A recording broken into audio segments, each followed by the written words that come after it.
view that Americans should not be told what to do by the state, that they should have a kind of zone of the private that's their own purview, and they don't like to be told what to do. So in that sense, there's a kind of libertarian streak in American culture. There's also a kind of anti-aristocratic streak. Americans really hate anybody to put on airs, and they don't like people to be aristocratic.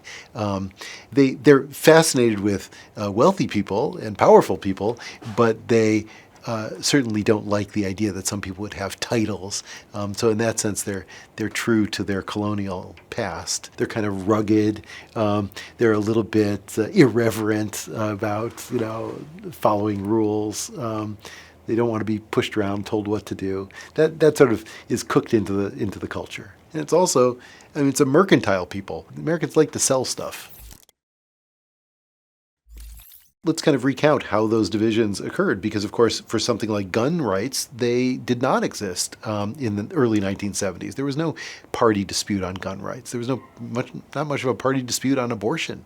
But once political entrepreneurs saw that there was an opportunity, for example, in the Reagan Revolution, to galvanize homeschoolers, gun rights advocates, Christian conservatives around these kinds of cultural issues and bring them into the Republican Party. They made that move, and then liberals on their side basically took the opposite view to make in some sense, resulting in parties that are much more ideologically polarized now than they ever were when I was a boy.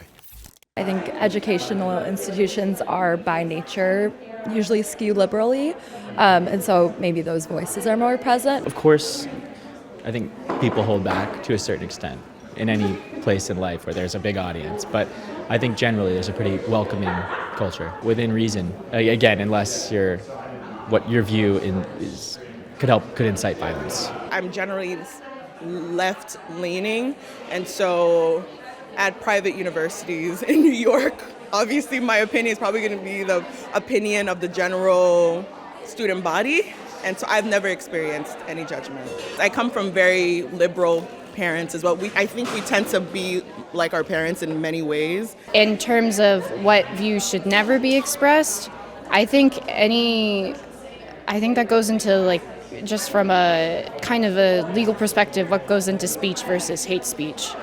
So if you, in particular, attack someone's identity. Definitely there is an air that certain views are more welcome than others. At a very liberal environment like Columbia University, for example, there are certain things that are taken as a status quo or almost like the natural way of things to be, and that lends itself to not having a lot of openness in terms of free speech and debate.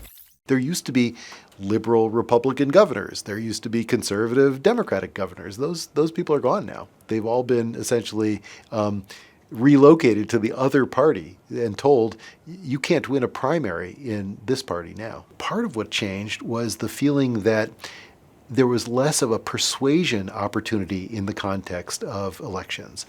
After the 2000 election, both parties basically declared that there weren't very many undecided voters left, that both camps had essentially polarized into their stalwart partisan supporters, and the way to win elections was not to reach out to the other side with moderate policies, but instead to bring a bigger army to the battlefield through voter mobilization, and that is what happened. What's interesting about American politics is the extent to which American voters vote based on performance or persona, not so much on ideological proximity.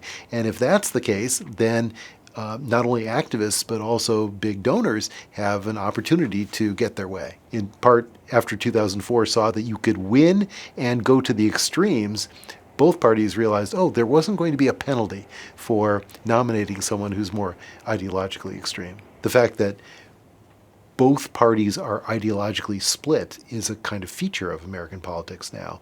And it also accounts for why it is that you have such a difficult time obtaining any kind of bipartisan consensus among policymakers in Congress, because they know that to the extent that they start reaching over the divide to the other party to form a winning coalition, they're going to be denounced as traitors by their own party.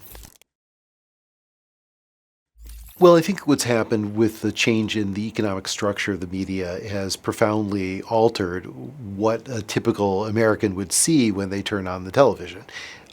When Fox News started, it was not particularly to the right, and it found its niche there because it could be profitable there when it couldn't be profitable in the center.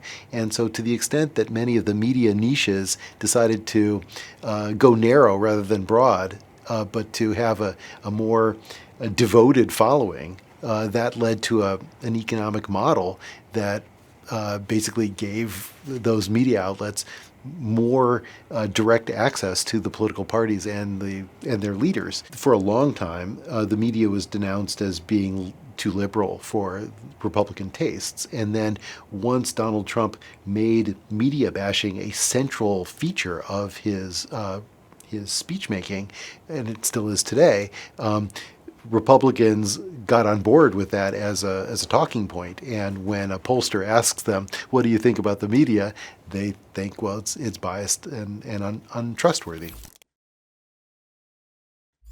Party identification, which is a long-standing sense of attachment to one of the parties. So if, for example, in the canonical question you're asked, in general, when it comes to politics, do you think of yourself as a Democrat, Republican, Independent, or what?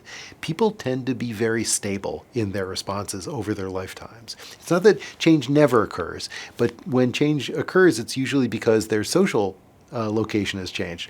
For example, they've married someone from a different group, or they've moved to a job where they're now in regular contact with people from the other party. All those kinds of social settings might dislodge someone's partisanship. But otherwise, partisanship is amazingly stable from roughly age 30 to 80 something. Now, it is true that sometimes people will split their tickets and will vote for people of the other party. And there are many classic instances of that. For example, Nixon in 1972 won a landslide by attracting Democratic votes among Democrats who didn't want to support McGovern. And that kind of ticket splitting has actually diminished over time, in part because partisan attachments are stronger on average now, and moreover, the candidates themselves are less heterodox. If ideological polarization is about whipsawing the government in ways that cause big lurches to the left or the right, depending on elections, whether that's a problem kind of depends on your point of view. If you're a moderate and don't want changes of that sort, then you would be annoyed by that kind of change. And the reassuring news for people in that position, which probably amounts to a very large segment of the electorate, is that our federal system overlaid over a state system, a divided government system, a system that involves judicial review by a Supreme Court. There are so many veto points in our system. It's very different from a unitary government in another country, which takes office and is immediately in control of everything. It was apparent during the Trump presidency that it was very difficult, even for the Republicans who controlled essentially everything, even to get their way.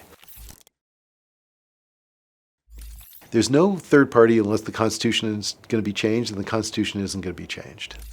Oh, that's a great question.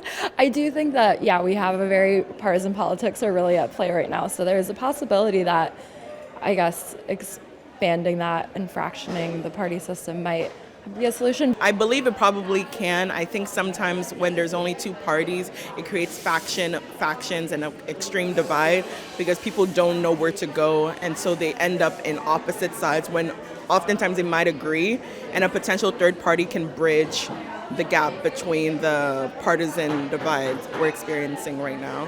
In the U.S., we have what's called like a big tent party system. Like all these political parties have really, really long 100-page platforms, and it's really hard for a smaller third party to compete with that if they're specifically focused on one issue. And even if it's not a niche focus, it's really hard to build up the sources, funding, and capital that you need to compete on the scale that both the GOP and the Democratic Party have. A third party? Probably not in my lifetime.